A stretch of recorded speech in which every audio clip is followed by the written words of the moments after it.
Hello students, so today we are going to start with types of asexual reproduction. Our first type is budding, which is observed in yeast. Yeast comes under kingdom fungi. Okay, so yeast is a single celled organism. यहाँ पर एक outgrowth आएगा. That outgrowth would receive nucleus from the parent cell after undergoing karyokinesis, that is nuclear division. तो आपका जो parent cell है उसमें karyokinesis होगा, nuclear division होंगे, and that particular nucleus would be transported to the outgrowths or to the buds.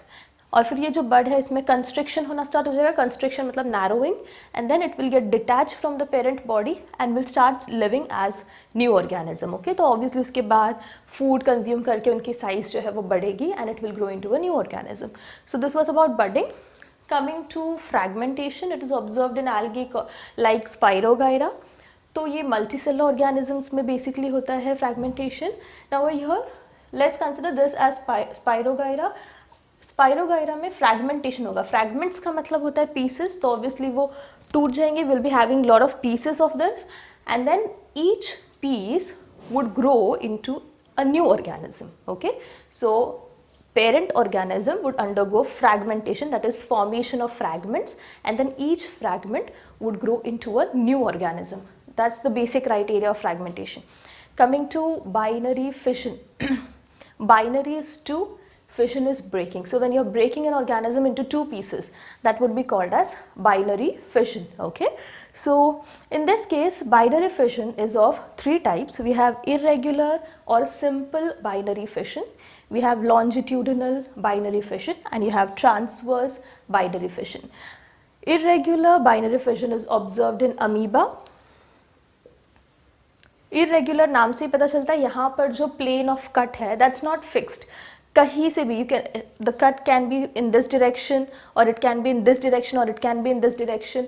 किसी भी direction में कट हो सकता है. इसमें इंपॉर्टेंट है formation of pseudopodia.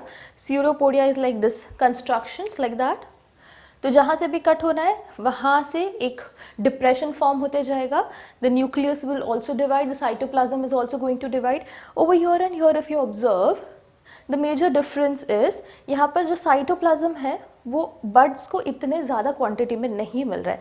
Here is kind of equal division, but here it's unequal division of cytoplasm. Okay, so that's the basic difference between budding and binary fission. And then nucleus divides, cytoplasm divides, whatever other organelles they have, they'll divide, and finally two organisms would be formed. It's irregular because the plane of division is not fixed. Okay, it's not in particular direction. In case of longitudinal binary fission, it's observed in Euglena. In case of Euglena, the division or the plane of division is according to the longitudinal axis like that. Okay, so we have two organisms and then they'll divide longitudinally, hence it is called as longitudinal binary fission. ऐसे cut नहीं होगा, ऐसे ही होगा हमेशा in case of Euglena. And in case of Paramecium, the division is transverse. Okay, so we have nucleus, again it would undergo karyokinesis, that is nuclear division, then cytokinesis, that is cytoplasmic division, but it would take place always in a transverse plane, a transverse axis, and hence this kind of division is called as transverse binary fission.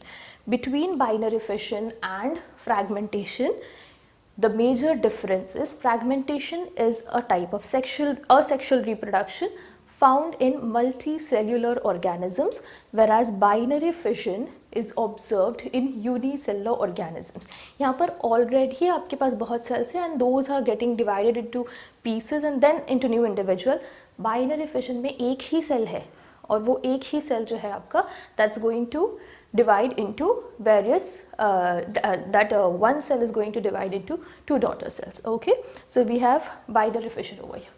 Coming to spore formation or sporulation, two different things. So over here you have first spore formation. तो यहाँ पर जो है कुछ specialized structures बनते हैं जिसे हम spores बोलते हैं.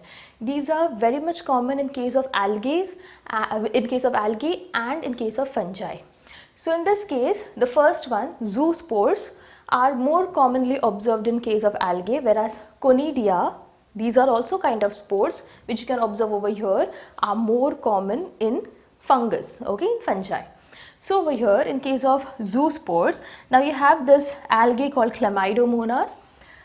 When reaching maturity, when it's time for reproduction, ये जो आपका क्लेमाइडोमोनास है, इनका जो प्रोटोप्लाज्म है, protoplasm is your cytoplasm plus nucleoplasm, that will undergo division of nearly 4 to 8 pieces और पार्ट्स, ओके। तो इनका जो प्रोटोप्लाज्म है 4 से 8 हिस्सों में अलग हो जाएगा, and that would lead to formation of a covering which would be forming spores. Those spores would be called as zoospores, and this entire structure would then be called as zoosporangia. Okay, तो पहले ये parent body है. After division, after making 4 to 8 divisions of protoplasm, this entire body would then be called as zoosporangia, which is going to contain 4 to 8 zoospores. And then this would burst open and the zoospores will come out, and then each zoospore will give rise to a new organism, okay. Coming to conidia, and mind you, you can see they have flagella, so they are motile spores, but over here these spores don't have flagella and hence these are non-motile spores, okay. So conidia are formed on this flask shaped structure. This flask shaped structure is called as sterigmata, okay, and this branches are called as conidiophore, okay. So conidia formed on certain branches called conidiophore. This conidiophore give rise to flask shaped structures called as sterigmata. On this the conidia are born, okay. Then this is also one kind of difference you can state, because in case of zoospores they are formed inside, so we can call it's endogenous, whereas they are formed outside and hence they are called as exogenous, okay. So this was about spore formation. Zoospores most common to algae and conidia most common or more common to fungi. Then what is sporulation? Now we have already seen amoeba during favorable conditions will undergo binary fission, okay. But if the conditions are not favorable or are unfavorable, at that particular time the amoeba will undergo formation of a protein coat which is called as cyst, and this process of formation of cyst is called as encystation, okay. So amoeba under normal conditions would undergo binary fission, but if the conditions are not favorable, in that case amoeba will form a protein coat around itself, and that protein coat is called as cyst, and this process is called as encystation. Inside this cyst, amoeba will undergo many mitotic divisions to form small structures, and these small structures are called as amebulae, okay, or you can also call it pseudopodiospores, okay. So this amoeba after undergoing encystation will lead to number of mitotic divisions to form amebulae or pseudopodiospores. When the conditions become favorable, the cyst will break open and then all the amebulae will be released out. Each amebulae will give rise to a new amoeba, okay. So this is a kind of method which is called as sporulation. So normally it will undergo binary fission, but if the conditions are not favorable, amoeba will undergo sporulation, okay. And then this is basically to avoid the unfavorable climatic conditions or food conditions in that case. So we have studied budding, fragmentation. You need to remember the examples as well. We have seen binary fission and we have seen spore formation of sporulation. We'll just see now another last type, which is your vegetative propagation. Okay students, so let's start with vegetative propagation. Vegetative propagation is basically reproduction or formation of a new plant with the help of either stem, leaves और roots, और you can say seeds को छोड़कर अगर हम किसी और structures से new plant को या नए प्लांट को फॉर्म कर रहे हैं, then that would be called as vegetative propagation. Okay, so this vegetative propagation is of two types, natural and artificial methods. इसमें आपको ध्यान रखना, अगर मैं seeds से ना होने की बात कर रही हूँ तो there are different types of seeds as well. अगर आपने सुना होगा apomictic seeds, तो ये ऐसे सीड्स हैं जो बिना फर्टिलाइजेशन के फॉर्म होते हैं. Fertilisation is basically fusion of male and female gametes. तो अगर बिना फर्टिलाइजेशन के कोई सीड्स बनते हैं तो हम उसे एपोमिक्टिक सीड्स बोलते हैं. तो ऑब्वियसली जहाँ पर फर्टिलाइजेशन नहीं है वो असेक्सुअल के अंडर आ जाएगा, इसीलिए apomictic seeds are also a type of asexual reproduction. Okay, ये सेक्सुअल रिप्रोडक्शन में नहीं आता है. So when I am talking और व्हेन आई एम सेइंग कि कोई भी ऐसे पार्ट से रिप्रोडक्शन या नया प्लांट फॉर्म हो रहा है अपार्ट फ्रॉम सीड, तो वो सीड्स में एपोमिक्टिक सीड्स को नहीं काउंट किया जाएगा. Okay, so it can be either through stem, leaves, root और apomictic seeds. Okay, so in case of natural method plants, अब अभी आप जंगल में चले जाओ, जंगल में जाके आप प्लांटिंग कर रहे हो क्या? नहीं. इन दैट केस जो प्लांट्स हैं वो खुद ब खुद रिप्रोड्यूस करते हैं, वो खुद ही प्रोपोगेट करते हैं. In that case her plant में, आप जंगल में जाओगे तो हर एक पेड़ों पर you won't be getting fruits, right. तो वहाँ पर कोई और मेथड भी होगा. If a plant is not having fruit तो वो कैसे प्रोपोगेट कर रहा है? So there should be presence of buds on the vegetative structure so that buds जो है वो adventitious roots या adventitious shoots को produce करेंगे. Okay, so over here in case of stem आपने सुना होगा about runners for example. अगर grasses है, okay, in case of grasses one stem horizontally move होता है and the node part वहाँ से adventitious roots develop होते हैं, shoot develop होते हैं, and then again one of the stem would move horizontally and again the same thing would take place. So these structures are called as runners. वैसे ही suckers, stolen, offset, बहुत सारे ऐसे stem के modifications हैं जो specially vegetative propagation के लिए बने हुए हैं. Okay, so ये जो सारे structures हैं, runners, suckers, stolen, okay, rhizome, all these are modifications of stem for vegetative propagation. लेकिन इनकी डिटेल में हम जब मॉर्फोलॉजी इन फ्लावरिंग प्लांट्स पढ़ेंगे तब इनके बारे में पढ़ेंगे. But for now you need to remember that stem खुद ब खुद एक जो है वो ग्रो होता है, लेकिन उस पर बड्स का प्रेजेंट होना बहुत ज़्यादा इंपॉर्टेंट है. Similarly in case of leaves, example is Bryophyllum. जो इनके मार्जिन्स है वो मार्जिन्स पे you can see development of adventitious buds जिसमें से एडवेंटिशियस रूट्स निकल आते हैं. Clear with this? So you can plant this. जो लीफ अगर गिरते हैं तो एडवेंटिशियस बड्स में से रूट्स निकल आएंगे and eventually that will give rise to a new plant. Okay, and then in case of roots, basically roots और स्टेम में यही एक डिफरेंस है कि स्टेम में नोड्स और इंटरनोड्स या बड्स दिखाई देते हैं, लेकिन रूट्स में बड नहीं होते. But there are exceptions. For example in dahlia roots पर भी बड आते हैं. Okay, and that's the reason in case of dahlia अगर आप रूट भी अगर आप प्लांट करते हो, even in that case development होगा. But you need to remember because it's a natural method, हम प्लांट नहीं करेंगे, वो खुद ब खुद डेवलप होगा into a new plant. Clear with this? So this was about natural method or natural vegetative propagation. Then talking about artificial vegetative propagation, we have 4 methods: cutting, layering, grafting and micropropagation or tissue culture. हम हर एक part को अच्छे से पढ़ने वाले. Starting with first is cutting. जो ये method है दैट वी नो कि इनमें कुछ ऐसे स्ट्रक्चर्स होते हैं प्लांट में जो अगर हम प्लेस करते हैं सॉइल में तो that can grow into a new plant. तो वही स्ट्रक्चर्स को जब हम प्लांट करेंगे तो हम उसे बोलेंगे cutting. So cutting is of again 3 types. We have stem cutting, root cutting and leaf cutting. Okay, in this case for example अगर आपने सपोज मुझे आपके घर में एक रोज़ प्लांट पसंद आ गया तो मैं ऐसा एक शूट उसमें से चूज़ करूँगी जिसके ऊपर कोई बड प्रेजेंट हो. आई विल कट इट, मैं घर पे लाऊंगी. बेसिकली रूट इनिशिएशन के लिए जो हॉर्मोन्स है लाइक वी हैव ऑक्सिन्स, अगर हम उसमें थोड़े टाइम डिप करके रखते हैं उसे तो रूट्स इनिशिएट होना स्टार्ट हो जाएंगे एंड दैट प्लांट मैं उसे सॉइल में अगर प्लेस करती हूँ then obviously it's a new plant then.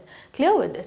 So in case of stem cutting आपको क्या करना है, आपको बस लाना है, स्टेम है तो रूट्स का एब्सेंस है बेसिकली उसमें, तो आपको ऑक्सिन्स या ऐसे हार्मोन्स जो प्रमोट करते हैं रूट इनिशिएशन को उसे उसमें डिप करके रखना है, एंड देन इवेंचुअली जब रूट्स डेवलप हो जाएंगे यू कैन प्लांट इट और you can place it in the soil. Clear with this? In case of root cutting same method है, लेकिन रूट में शूट का डेवलप होना ज़रूरी है। सो आप वैसे ही न्यूट्रिएंट मीडियम में डाल सकते हैं, ऐसे हार्मोन्स यूज़ करो जो कि शूट इनिशिएट करे, for example cytokinins, and then जब शूट इनिशिएट हो जाएगा you can again place it in the soil and you will get a new plant.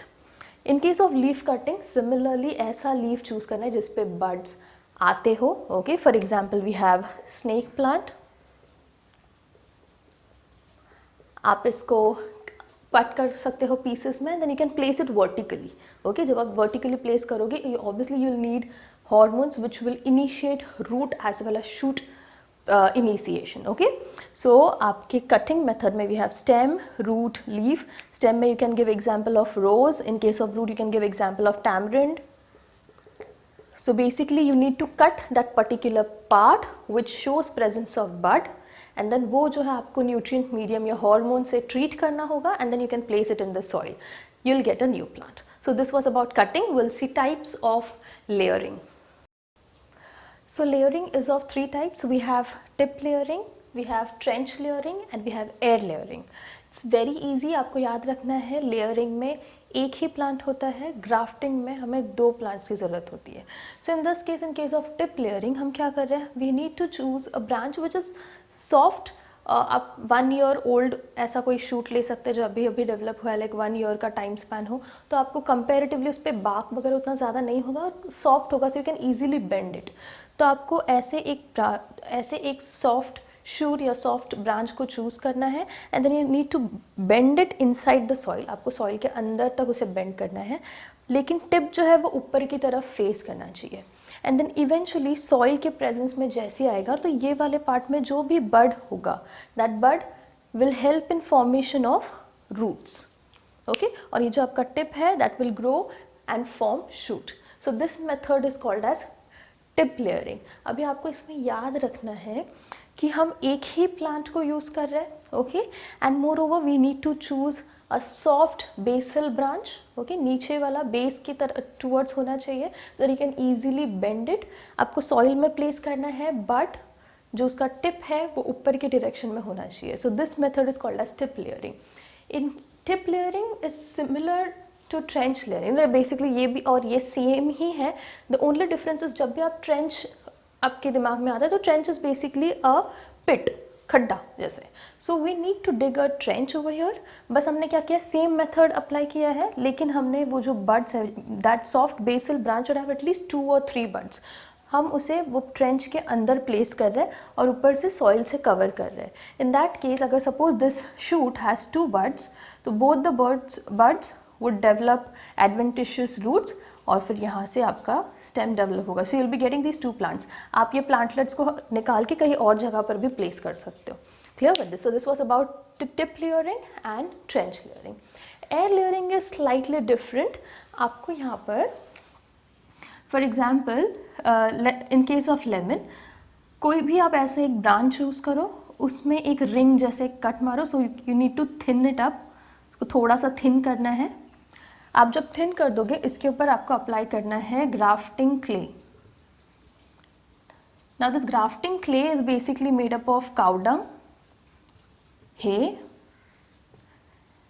And clay. तो आपको इस पे अप्लाई करना है grafting clay and you need to cover it up with polythene bag. Okay, तो आप जब इसको पॉलीथीन से कवर करेंगे उसके बाद कुछ देर आपको रखना है, तो यहाँ से रूट्स इनिशिएट होना स्टार्ट हो जाएंगे। Clear with this? So basically grafting clay initiates root over here. तो जैसे ही रूट्स डेवलप होंगे आप यहाँ से इसे काट सकते हो और इसे आप एक नए प्लांट की तरह ट्रीट कर सकते हो। Clear with this? So this was about layering. और आप जो भी ब्रांच को चूज करते हो that branch would be called edge layer. Clear with this? इसमें जेनेटिक मेकअप जो है वो चेंज नहीं होगा, बिकॉज जो भी इसका जेनेटिक मेकअप है वही इस प्लांट का भी होने वाला है. So there won't be any different plant you'll be getting the same plant. Clear with this? So layering method में आपके 3 methods है. You have tip layering, trench layering and air layering. In case of tip layering आपको soft basal branch which is nearly 1 year old आपको उसको bend करना है, soil में डालना है, tip ऊपर की towards रहना चाहिए. Eventually buds जो है उसमें से adventitious roots develop होने लगेंगे. Trench layering you need to dig a trench. आप trench बनाओ, उसमें आपको soft basal branch को bend करके डालना है and you need to cover it with soil. जितने भी buds होंगे that will develop into a new plant. And coming to air layering में आपको एक ऐसा branch choose करना है. You need to cut small pieces of it, जहाँ पर आप उसको उनका जो रिंग स्ट्रक्चर है वो आप थोड़ा सा पतला कर दो. And then eventually you need to cover it up with grafting clay which contains cow dung, hay and clay, और उसको पॉलीथीन से रैप कर दो. थोड़े टाइम बाद वो उसमें से रूट्स निकलना स्टार्ट हो जाएंगे. देन नीचे से ही उसे कट मारो and that this part you can place it in the soil. So let's start with grafting procedure. In case of grafting, we have 5 types. We have tongue or whip grafting, also called as splice grafting. We have wedge grafting. We have crown grafting, approach grafting, bud grafting. Basically हम जब grafting के बारे में बात करते हैं, it's about joining 2 plants or 2 structures. आप कोई एक plant से root choose करो और कोई और plant से shoot choose करो. So the root part is called as stalk and the shoot part is called as scion. Okay तो आप 2 स्ट्रक्चर्स लेने वाले हो, एक प्लांट से रूट, एक प्लांट से शूट, और उन दोनों को ज्वाइन करना है. अगर आप कोई भी प्लांट को ज्वाइन करने जाओगे तो presence of cambium is very important. Okay so for grafting presence of cambium is very important, क्योंकि ऐसे ही ज्वाइन नहीं हो जाएगा. आप ग्लू लगा दोगे स्टिक नहीं हो जाएगा. कैम्बियम का ग्रोथ होना, जब cambium are the basically types of cell जिससे फ्लोएम जाइलम फॉर्म होता है, तो they have the capacity to divide. Okay तो जब ये डिवाइड होंगे तभी जाके वो फ्यूज़ होंगे, दोनों root as well as the shoot part. Okay so grafting में आपका जो शूट पार्ट है उसे साइन बोलते हैं, रूट पार्ट को स्टॉक बोलते हैं. साइन आपको ऐसे चूज़ करना है जो आपको, सपोज आप कोई फल खाते हो तो there are different varieties of fruits. Okay अगर आप मैंगो ही लोगे तो मैंगो में भी बहुत सारे वैराइटीज़ है.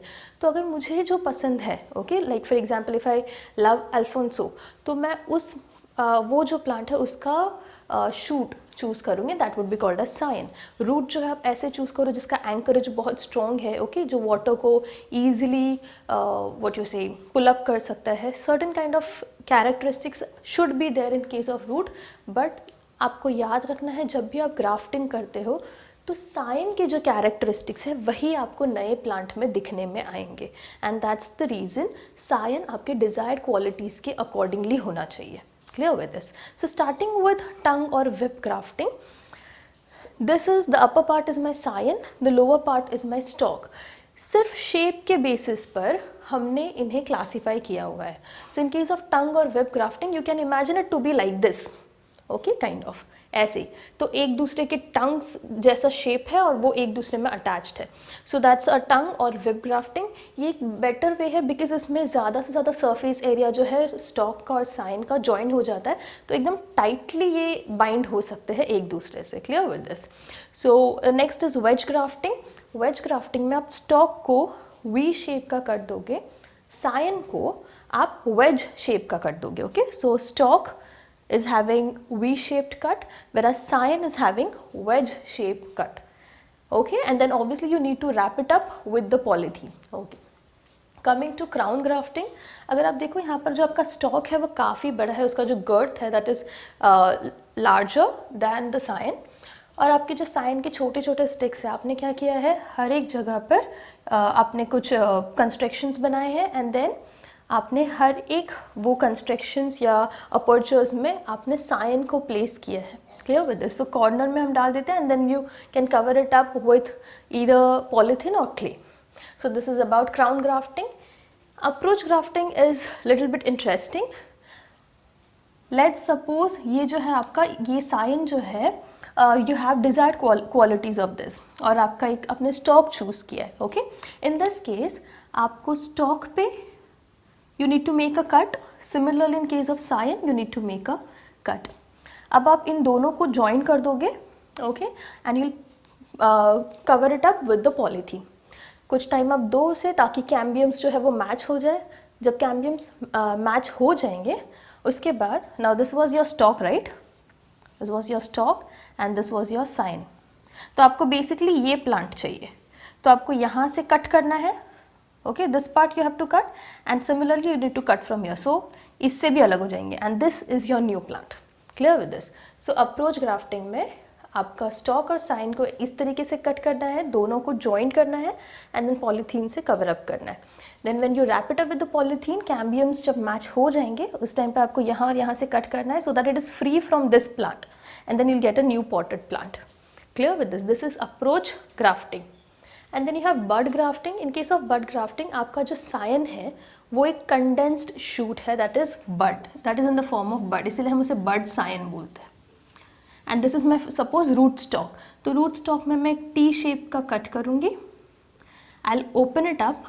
बट आपको ऐसे चूज़ करना है कि थोड़ा अमाउंट ऑफ कैम्बियम और थोड़ा अमाउंट ऑफ उसमें बार्क दोनों भी आए. आपको बार्क को उठाना है, बड को आगे इसके अंदर प्लेस करना है and then for example if I open it up and I place a bud over here,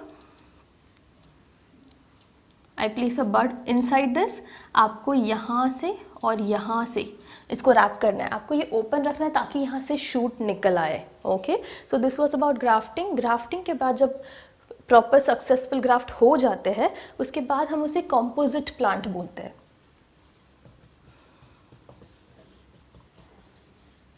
clear with this? So you need to remember grafting में दो प्लांट्स की ज़रूरत होती है. एक से आपको स्टॉक मिलेगा, एक से आपको साइन मिलेगा.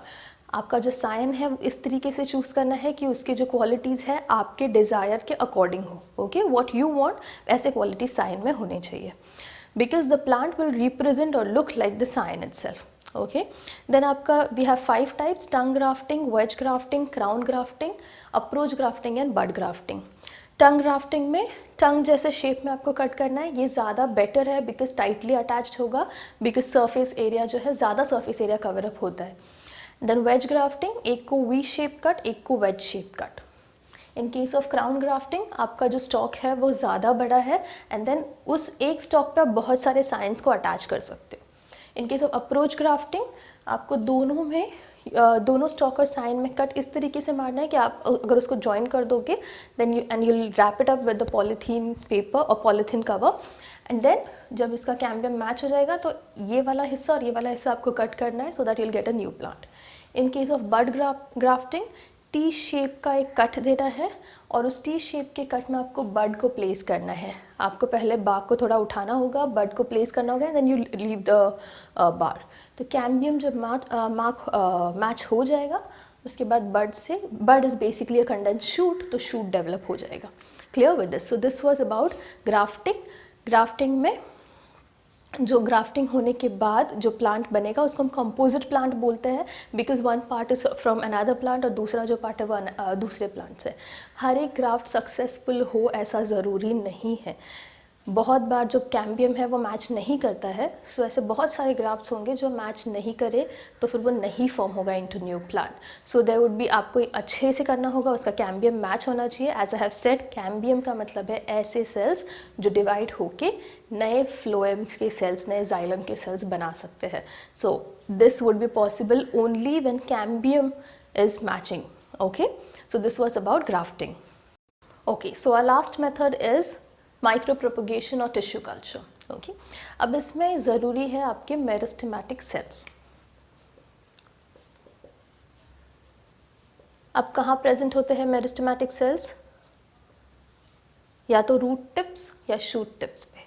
मेरिस्टेमेटिक सेल्स वो सेल्स हैं जिनमें कैपेसिटी है डिवाइड करने की and they are capable of differentiating into any type of cell.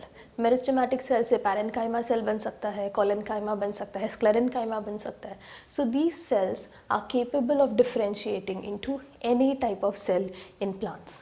Okay, तो वो मेरिस्टेमेटिक सेल, वो टिश्यूज़ को हम एक्सप्लांट बोलेंगे.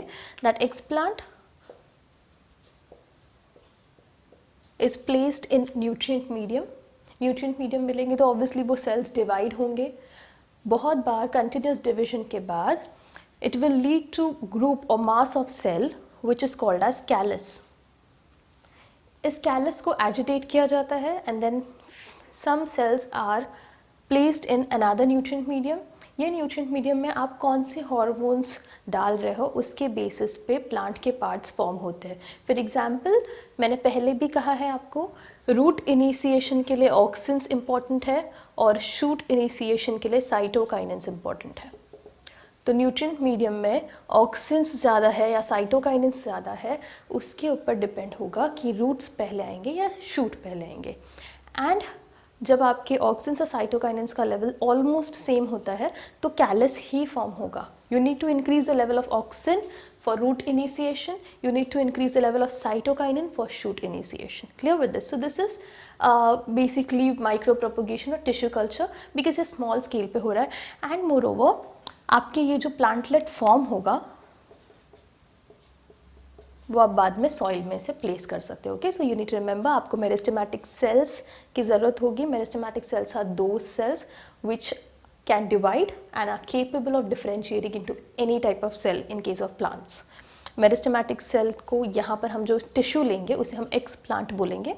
एक्स प्लांट को हमें न्यूट्रिएंट मीडियम में डालना है एंड देन आप उसे बस ग्रो होने दो. तो माइटोटिक डिविजन से मास ऑफ सेल फॉर्म होगा जिसे हम कैलस बोलेंगे. And then this callus is agitated ताकि सेल्स सेपरेट हो जाए.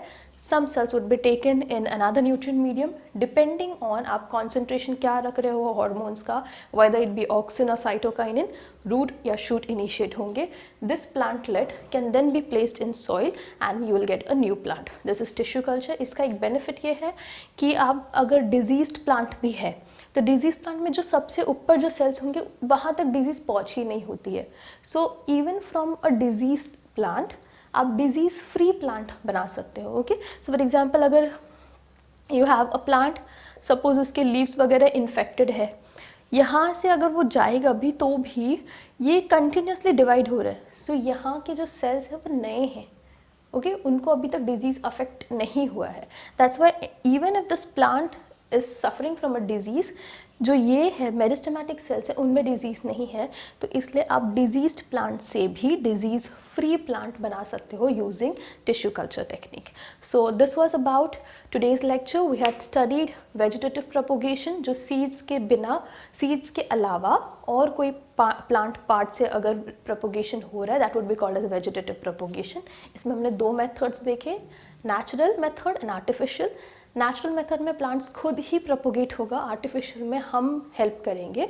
And over there we studied cutting, layering, grafting and finally micro propagation or tissue culture. I hope you have understood this. We'll meet in the next lecture. Bye bye.